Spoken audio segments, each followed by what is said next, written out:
Starting होती है एक लड़के को दिखाते हुए जिसका नाम रिक है और वो अपनी स्कूल बस के पीछे तेजी से भाग रहा है क्योंकि आज वो स्कूल के लिए लेट हो चुका है। अब बस थोड़ा आगे जाके रुक तो जाती है लेकिन रिक उससे टकरा जाता है, फिर स्टॉप साइन से भी टकरा जाता है और बस में चढ़ते चढ़ते दरवाजे से भी। यानी आज बेचारे की किस्मत ही खराब थी। अब जैसे ही वो बस में एंटर होता है तो उसके साथी यानी उसके स्कूलमेट्स उसे अपने साथ ही नहीं बिठा रहे होते। सारे उससे कह रहे होते हैं सॉरी हम तुम्हें अपने साथ नहीं बिठा सकते। तभी उसे अपना दोस्त दिखता है जो उसे अपने साथ बैठने की ऑफर करता है। अब बस में बैठते ही रिक फौरन से पीछे देखता है, वहाँ पर एक लड़की अपने एक और दोस्त के साथ बैठी होती है और ये लड़की वो होती है जिसे रिक पसंद करता है और ये रिक का क्रश भी है। इस लड़की का नाम जिल होता है। पर तभी रिक का दोस्त जब देखता है कि उसका दोस्त उसे देख रहा है तो वो रिक से कहता है बस कर दो, वो लड़की तुम्हें कभी नहीं मिलने वाली। उसका तो पहले से ही एक दोस्त है। उनके स्कूल का साइंस ट्रिप जाता है। जब वो लोग वहाँ पर पहुँचते हैं तो देखते हैं कि एक टहनी पर बर्ड पैदा हुआ है। जिल उस बर्ड को देख रही होती है। अब रिक अपने कैमरा से उस बर्ड की पिक्चर लेता है पर फ्लैश होने की वजह से वहाँ उस बर्ड को आग लग जाती है। पर शुक्र है कि वहाँ ये बात कोई नोट नहीं करता। अब जला हुआ बर्ड जब नीचे गिरता है तो रिक उसे अपने पाँव से बुझाने लग जाता है, यानी उसकी आग को बुझाने लग जाता है। तो इसी चक्कर में उसका जूता जिल के फ्रेंड को जाकर लगता है तो वो गुस्से में आकर रिक से कहता है कि तुम्हारी हिम्मत कैसे हुई, तुमने मुझे मारा। तो उनके बीच में जिल आ जाती है और उनकी लड़ाई को रोकती है। और तभी वहाँ पर किसी साइंटिफिक प्लेस का सीईओ भी आ जाता है जो उसके कंधे पर हाथ रखते हुए कहता है कि अपनी लड़ाई को खत्म करो। सारे बच्चे आगे जा रहे होते हैं तो रिक नोटिस करता है कि सीईओ की कुछ तबीयत खराब सी हो रही है, उन्हें कफिंग हो रही है और साथ ही साथ उनकी खांसी में खून भी आ रहा है। तो उनसे पूछता है कि क्या आपकी तबीयत ठीक है? तो वो आगे से कहते हैं हाँ बेटा ये तबीयत ठीक ही है, ये खून आना कोई बड़ी बात नहीं। अब यहाँ पर वो सीईओ रिक से भी पूछता है कि बेटा आपके मामा पापा कैसे हैं? तो रिक आगे से बताता है कि वो तो नहीं है। उसके बाद सारे स्टूडेंट्स आगे बढ़ने लगते हैं। अब वो किसी ऐसे ग्लास चैम्बर के पास पहुँचते हैं जिसके अंदर बहुत सारे ड्रैगन फ्लाइज हैं, लेकिन उसमें से एक ड्रैगन फ्लाई उड़ता हुआ रिक का पीछा करने लगता है और उसे गर्दन पर काट लेता है। जब रिक अपने घर पहुँचता है तो हमें पता चलता है कि वो अपने ओल्ड अंकल और आंट के साथ रहता है। अब यहाँ पर उसे चलने में भी प्रॉब्लम हो रही है और ऐसे लग रहा था जैसे उसकी बॉडी में हल्की हल्की स्वेलिंग भी हो रही हो। उसके अंकल उससे कहते हैं कि बेटा मछलियों को खाना डाल दो। और अब जैसे ही रिक एक्वेरियम खोलता है तो उसे वॉमिटिंग होने लगती है और वो उसके अंदर ही वॉमिट कर देता है और फिर अपने कमरे में आकर बैठ जाता है। अब उसके अंकल भी उसके पीछे पीछे आते हैं। वो आकर रिक को बताने लगते हैं कि तुम बड़े हो रहे हो तो मूड स्विंग्स आना नॉर्मल बात है। पर यहाँ पर रिक बेड पर गिर जाता है और गहरी नींद सो जाता है। उधर हम उसे सीईओ को देते हैं जो बाकी सारे लोगों को अपनी इन्वेंशंस दिखा रहा होता है और अब वो एक इलेक्ट्रिकल चेयर पर बैठ जाता है जिस पर बैठने के बाद उसे कुछ इलेक्ट्रिकल शॉक्स लगने लगते हैं। अब उसके पास एक आदमी खड़ा होता है जिसका वो हाथ पकड़ लेता है। तो उसका हाथ पकड़ने के बाद उस आदमी की सोल इस सीईओ में आ जाती है। सोल नहीं, एक तरह की जिंदगी, यानी सीईओ की जिंदगी अब लंबी हो जाती है। यहाँ पर सारे लोग ये देखकर डर से जाते हैं। फिर हम देखते हैं कि रिक को होश आ गया है और अब यहाँ पर वो अपना कंप्यूटर ऑन करता है और गूगल पर सर्च करने लग जाता है कि ड्रैगन फ्लाई बाइट, यानी वो ये देखना चाह रहा था कि ड्रैगन फ्लाई के काटने से क्या होता है, क्योंकि उसे अपनी बॉडी में बहुत से चेंजेस मिल रहे थे। पर तभी उसे एक नोटिफिकेशन आती है कि प्रोफेसर एक्स ने आपको फेसबुक पर एज ए फ्रेंड ऐड किया है और साथ ही साथ उनके कुछ मैसेजेस भी आते हैं कि रिक सारे जवाब मेरे पास है, मुझे मत ढूंढना, मैं तुम तक खुद आऊंगा। तभी उसकी नजर पड़ती है अपने फादर की पिक्चर पर, तो वो उसे देखने लग जाता है और अपने फादर को मिस करने लग जाता है कि डैडी आप बहुत जल्दी चले गए। फिर अगली सुबह हम देखते हैं कि इनके स्कूल में एक साइंस फेयर होता है तो वहाँ रिक भी जाता है। वहाँ पर एक गेस्ट आए होते हैं और वो होते हैं स्टीफन हॉकिंग्स। वो आकर इन सब बच्चों से कहने लग जाते हैं कि मुझे देखो मैं चल भी नहीं सकता, मैं चाहता हूँ कि मेरी भी तुम लोगों जैसी जिंदगी होती, मैं जहाँ चाहता वहाँ जा सकता। अब इसके बाद सारे बच्चे अलग अलग हो जाते हैं तो रिक जब चलकर जा रहा होता है तो उसकी नजर सिल पर पड़ती है और वो उसी में खो जाता है और इसी वजह से उसकी टक्कर सिल के दोस्त के साथ हो जाती है। वो रिक से कहता है कि देख के चला करो। अब जैसे ही रिक थोड़ा आगे जाता है और पानी पीने लगता है तो जिस बोर्ड पर वो हाथ रखता है वो उसका हाथ उसी के साथ चिपक जाता है। वो अपना एक हाथ तो छुड़ा लेता है और ऑब्जर्व करता है कि उसके हाथ पर छोटे छोटे बाल आ रहे हैं और उसके हाथ काफी स्टिकी यानी चिपचिपी से हो रहे हैं। अब जब वो दूसरा हाथ छुड़ाने की कोशिश करता है तो बोर्ड टाइप बॉक्स उसके हाथ के साथ ही चिपक जाता है और झटका लगने की वजह से वो सीधा जाकर सिल के दोस्त पर लगता है। तो अब यहाँ पर लड़ाई होने लगती है। उन दोनों की लड़ाई के दरमियान रिक स्टीफन हॉकिंग्स की उसी व्हील चेयर के ऊपर जाकर गिरता है जिससे स्टीफन हॉकिंग्स भी जख्मी हो जाते हैं। वो मक्खियों के छत्ते में जाकर गिरते हैं जिसकी वजह से सारी की सारी मक्खियाँ बाहर आने लगती है और सारे स्टूडेंट्स में हलचल मच जाती है। रिक अब वहाँ से बाहर जाता है और नोट करता है कि वो बिल्डिंग के ऊपर चल सकता है। वो जंप्स भी लगा पा रहा था। उसके हाथ भी स्टिकी हो गए थे और उसकी बॉडी भी काफी फ्लेक्सिबल हो चुकी थी। उसे ऐसे लग रहा था जैसे वो कोई स्पाइडरमैन बन गया हो। तभी वो वहाँ से देखता है कि रोड पर एक ट्रक काफी तेजी से आ रहा है और उस ट्रक के सामने एक बूढ़ी औरत और उसका डॉग है। तो रिक यहाँ पर उनकी मदद करने चाहता है और फौरन से वहाँ जाके उस बूढ़ी औरत और उसके डॉग को धक्का दे देता है और ट्रक भी यहाँ पर रुक जाता है। अब सारे लोग आकर उसको हैरान होकर देखने लगते हैं। रिक समझता है कि शायद वो मेरी तारीफ कर रहे हैं या मुझे अप्रिशिएट कर रहे हैं, पर जब वो दूसरी तरफ देखता है तो वो बूढ़ी औरत किसी डंपर में फंसी होती है और उसका डॉग भी बेचारा नीचे खड़ा होता है। वो डॉग भी लटक रहा होता है।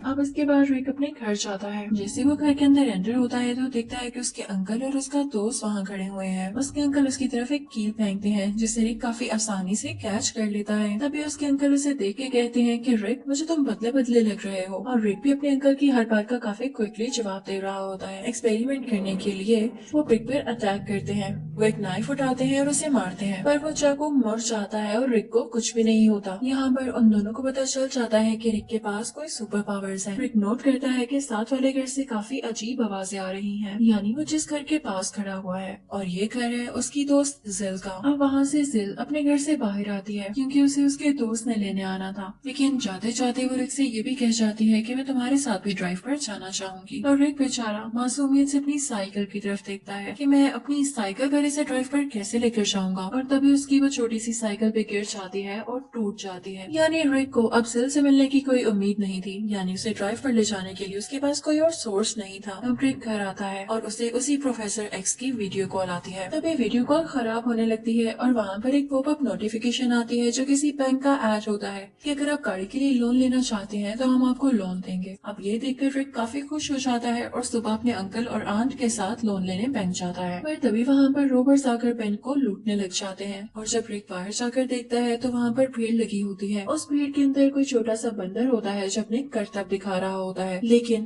पास में ही उसके अंकल की बॉडी पड़ी होती है। वो फौरन से भागकर जाता है और अपने अंकल को देखता है तो शुक्र है वो जिंदा होते हैं। उसके अंकल उससे पूछने लग जाते हैं, रिक तुम क्या एक रिस्पॉन्सिबल लड़के हो? तो रिक आगे से कहता है मैं भी नहीं जानता। तभी वहाँ पर एक मेडिकल टीम आ जाती है जो रिक के अंकल को हॉस्पिटल शिफ्ट करती है। अब दूसरी तरफ हम सीईओ को देखते हैं जो कि अपने ऑफिस में है और उसके ऑफिस में उसकी एक असिस्टेंट आती है। और यहाँ पर उस सीईओ की तबीयत खराब हो रही थी, वो दोबारा से वीक फील कर रहा था, तो वो अपनी असिस्टेंट का हाथ पकड़ के उसकी सारी जान ले लेता है और खुद पावरफुल हो जाता है और इसके बाद उसकी डेड बॉडी को अलमारी में छुपाने लगता है। तो रिक को हम देखते हैं जो कि अपने अंकल के पास होता है और उसके बाद वो सोचता है कि क्यों ना प्रोफेसर एक्स से मिला जाए, क्योंकि अब उसकी शक्ल तो देख ही चुका था। उनसे मिलने चाहता है तो उसको किसी ऐसे स्कूल में लेकर आता है जो कि स्पेशल बच्चों का स्कूल है। और यहाँ पर प्रोफेसर एक्स रिक को ये भी बताने लगते हैं कि तुम एक बहुत ही स्पेशल बच्चे हो, यानी तुम्हें बहुत ज्यादा पावर्स है, अगर तुम इनका यूज करो तो तुम उड़ भी सकते हो। प्रोफेसर एक्स भी व्हील चेयर पर होते हैं और अब वो मिलते हैं अपनी बीवी से।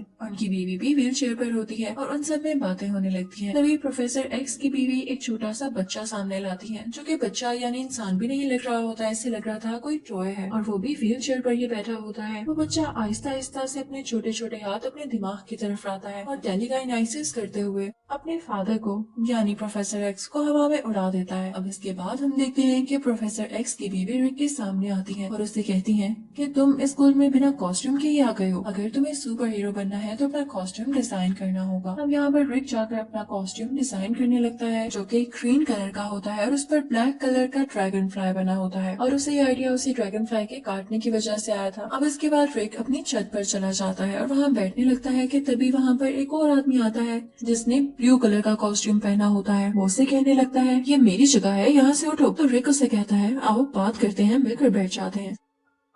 अगली सुबह किसी ऑफिस में रिक कई जॉब इंटरव्यू के लिए गया है। उसे अपनी उसी कॉस्ट्यूम में पिक्चर्स दिखाने लगता है, लेकिन वहाँ का बॉस उसे कुछ ज्यादा इम्प्रेस नहीं होता। अब तभी वहाँ पर एक आदमी आता है जो बताता है कि जिस यूनिवर्सिटी में ये सारे स्टूडेंट्स पढ़ते हैं, यानी वो आदमी सिर्फ इतना कहता है कि यूनिवर्सिटी के बाहर पुलिस आ रखी है और तभी वहाँ से रिक गायब हो जाता है जहाँ पर ये सारे बच्चे पढ़ते हैं। वहाँ पर वही सीईओ आया होता है जिसने ब्लैक और रेड कलर का कॉस्ट्यूम पहना होता है और उसके बाजू पर एक कंटेनर लगा होता है और अब वो यहाँ पर जवान रूहों का यानी यूथ का ब्लड लेने आया था और ऐसा सीरम जिससे वो जवान रह सके। और तभी यहाँ पर रिक भी उसे ड्रैगन फ्लाई के कॉस्ट्यूम में पहुंच जाता है और अब उनमें लड़ाई होने लगती है। जिल भी ये सब कुछ देख रही होती है। अब आहिस्ता आहिस्ता उनकी लड़ाई इतनी ज्यादा बढ़ने लगती है कि वही सीईओ यानी जो ब्लैक और रेड कॉस्ट्यूम में है उसकी तरफ ब्लेड्स फेंकता है, लेकिन लकीली उसका कॉस्ट्यूम इतना मजबूत होता है कि रिक जख्मी नहीं होता, उसकी जान खतरे से बाहर होती है। उसके बाद लड़ाई खत्म हो जाती है क्योंकि सीईओ वहाँ से छुपकर चला जाता है। फिर रात को हम देखते हैं कि सिल एक थिएटर से बाहर आ रही है तो रिक उसका पीछा करते करते उसके पास आता है और उससे बात करने की कोशिश करता है। सिल यहाँ पर मूवी का ऑडिशन देने आई थी। अब रिक उसे फ्लावर्स देता है और उसे उसका हाल पूछता है तो सिल आगे से उससे कहती है कि बस हाल पूछोगे, मुझे लगा था तुम कोई और बात भी करना चाहते हो। पर रिक क्योंकि यहाँ पर बहुत ज्यादा शर्मा रहा होता है तो आगे से कुछ भी नहीं कहता और तभी सिल वहाँ से चली जाती है। और इनफैक्ट उसे ये भी नहीं पता होता कि ड्रैगन फ्लाई वाली कॉस्ट्यूम वाला आदमी है कौन, पर उसे वो ड्रैगन फ्लाई कॉस्ट्यूम वाला मैन बहुत अच्छा लग रहा होता है, उससे काफी इम्प्रेस होती है। थोड़ा आगे जाते ही उसके पीछे कुछ बुरे लोग पड़ जाते हैं और रिक जैसे ही पीछे से ये देखता है तो वो दोबारा से अपने उसे ड्रैगन फ्लाई वाले रूप में आ जाता है और उन बुरे लोगों से लड़ते हुए सिल की जान बचाता है। और यहाँ पर भी सिल उसे बहुत प्यार वाली लुक करवाती है कि जैसे वो उसका शुक्रिया कह रही हो। अब उधर हम उसे सीईओ को अपने घर में रिसर्च करता हुआ देखते हैं। उसे पता चलता है कि इमॉर्टल होने के लिए उसे 47,000 लोगों की जान लेनी होगी, यानी उनकी पावर अपनी बॉडी में लाना होगी, उसके बाद वो मर नहीं सकेगा। और अब सीईओ इस पर काम करने लग जाता है। उधर हम रिक को देखते हैं, उसने जिल को अपने घर पार्टी में इनवाइट किया होता है। अब जैसे ही जिल यहाँ पर आती है तो उसकी रिक की आंट के साथ काफी अच्छी दोस्ती हो जाती है और वो उनको बताने लग जाती है कि मुझे ड्रैगन फ्लाई वाले मैन से, यानी उस आदमी से जिसने ड्रैगन फ्लाई का कॉस्ट्यूम पहन रखा है, काफी अटैचमेंट सी फील होने लगी है। ऐसे लगता है जैसे मुझे पसंद करने लगी हूँ। लेकिन तभी वहाँ पर जिल का दोस्त और उसके वही अंकल आ जाते हैं जो कि सीईओ है। अब उधर हम ऊपर रिक के कमरे में देखते हैं कि रिक बाहर से अंदर आया है। उसने वही ड्रैगन फ्लाई वाला कॉस्ट्यूम पहन रखा है। इससे पहले कि वो अपना कॉस्ट्यूम चेंज करता, वहाँ पर वही सीईओ आ जाता है जो कि उसी को देखने आया था, क्योंकि उसे शक होता है कि ड्रैगन फ्लाई मैन यही रिक है। पर यहाँ पर रिक यानी यही ड्रैगन फ्लाई मैन फौरन से ऊपर अपनी छत पर छुप जाता है, यानी कमरे की छत पर। सीईओ जब उधर देखता है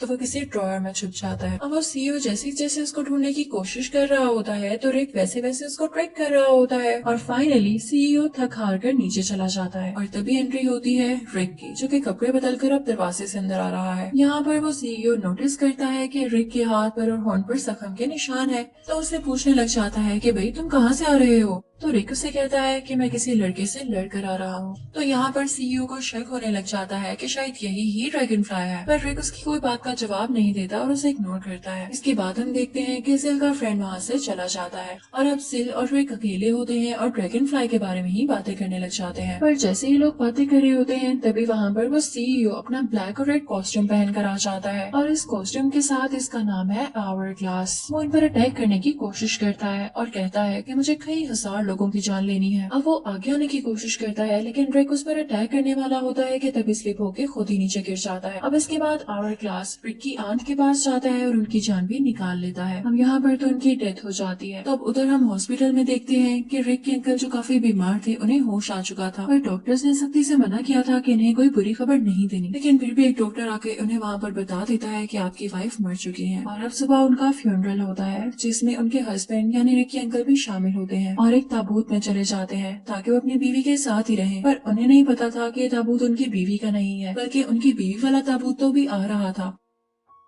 और जैसे कुछ लोग उस ताबूत को लेकर आ रहे थे तो स्लिप होने की वजह से उस ताबूत का कैप खुल जाता है, यानी उसका डोर खुल जाता है और उनकी वाइफ नीचे गिर जाती है। जहाँ पर उसकी वाइफ गिरी थी वहाँ पर आग लगी हुई थी तो वो आग में जल जाती है। कुछ टाइम गुजर चुका है, रिक काफी ज्यादा डिप्रेस्ड है। वो घर में अकेला बैठा हुआ है, उसने अपना घर काफी गंदा किया हुआ है और अब तो उसकी दाढ़ी भी आ चुकी है। तभी हम देखते हैं कि उसके अंकल और रिक के दोस्त उसके घर आते हैं। अब यहाँ पे रिक के अंकल उसे रिंग देते हैं और उसे कहते हैं कि जो कुछ इस रिंग पर लिखा है तुम्हें वो करना होगा, तुम्हें उसके मुताबिक जीना होगा। और जो वर्ड्स इस रिंग पर लिखे हुए थे वो ये थे: honour, dignity, pride, commitment, duty और हेल्थ केयर। तब रिक भी आगे से कहता है कि मैं समझता हूँ कि मुझे इन चीजों को फॉलो करना होगा और अब मैं भी सुपर हीरो बनना चाहता हूँ, लेकिन मुझे समझ नहीं आ रहा कि मैं करूँ तो क्या करूँ। अब यहाँ पर सारी चीज को लेकर परेशान हो रहे थे क्योंकि आवर क्लास ने रिक से कहा था कि वो किसी ऐसी सेरेमनी में जाएगा जहाँ पर हजारों लोग हों और वहाँ पर वो सारे लोगों की जान लेगा और एक साथ ही स्ट्रॉन्ग हो जाएगा। तभी टीवी में न्यूज आती है कि कन्वेंशन होने वाली है और उसमें 1000 लोग आने वाले हैं। तो रिक को पता चल जाता है कि यही वो मुकाम है, यानी यही वो इवेंट है जहाँ पर ये इंसिडेंट होगा। वो वहाँ पर चला जाता है। अब उसे नहीं पता होता कि सीईओ ही आवर ग्लास है, तो उसे सीईओ से पूछने लग जाता है कि आवर ग्लास कौन है। तो सीईओ आसपास देखता है, उसे एक मॉन्क नजर आता है जो बच्चों से बात कर रहा होता है। तो रिक से वो कहता है कि यही आवर ग्लास। तो रिक वहाँ जाकर उस मॉन्क को बहुत बुरी तरीके से मारने लग जाता है और इसी दौरान असली आवर ग्लास यानी वो सीईओ वहाँ से भाग जाता है। अब जैसे ही आवर ग्लास वहाँ से निकला था तो उसने अपनी इलेक्ट्रिकल चेयर को भी स्टार्ट कर लिया था और ऊपर जाते ही उसने पूरी की पूरी छत रिक के ऊपर फेंक दी थी, जो कि अब ड्रैगन फ्लाई के कॉस्ट्यूम में था। पर रिक अपनी पूरी पावर यूज करते हुए इस छत को अपने ऊपर से हटाता है, लेकिन यहाँ पर एक अजीब चीज होती है कि वो छत दोबारा से ही रिक के ऊपर आकर गिर जाती है। बेचारा रिक। अब यहाँ पर आवर ग्लास रिक पर वही ब्लेड्स फेंकने वाला होता है, लेकिन तभी सिल बीच में आ जाती है ताकि रिक की जान बच सके और अब उसे वो ब्लेड लग जाता है। रिक को समझ नहीं आता कि वो क्या करे, तो वो फौरन से छत पर जाता है जहाँ पर आवर ग्लास अपनी चेयर पर है। वो उसी चेयर का यूज करते हुए सिल की जान वापस लाता है। सिल अब रिक का शुक्रिया अदा करती है। तभी वो लोग स्क्रीन पर देखते हैं कि सिर्फ 10 सेकंड बाकी बचे हैं और इसके बाद आवर ग्लास इमॉर्टल हो जाएगा। तो वो उसे रोकने का सोचते हैं। आवर ग्लास भी फौरन से उसकी तरफ ब्लेड्स फेंक रहा होता है, लेकिन रिक बैक फ्लिप्स लगाता हुआ अपनी जान बचाता है और उसके पास एक ऐसा फ्लूइड लेकर आता है जो कि एक्सप्लोड कर जाता है। यहाँ पर वो आवर ग्लास यानी सीईओ तो मर जाता है, पर क्योंकि ड्रैगन फ्लाई का कॉस्ट्यूम काफी अच्छा होता है, उस पर किसी चीज का असर नहीं होता, तो वो बच जाता है। और दूसरी तरफ से सिल भी उस एक्सप्लोजन की वजह से दूर जाकर गिरती है और अब रिक और सिल एक साथ उस बिल्डिंग से नीचे गिर रहे होते हैं। फिर उसके बाद हम देखते हैं कि नीचे गिरते हुए सिल ये नोट करती है कि रिक के हाथ में वही ड्राइंग है, तो उसे पता चल जाता है कि किस पावरफुल फैमिली से बिलोंग करता है और यहाँ पर वो एक दूसरे के लिए अपना प्यार एक दूसरे से कन्फेस करते हैं। ये मूवी यहीं पर एंड हो जाती है।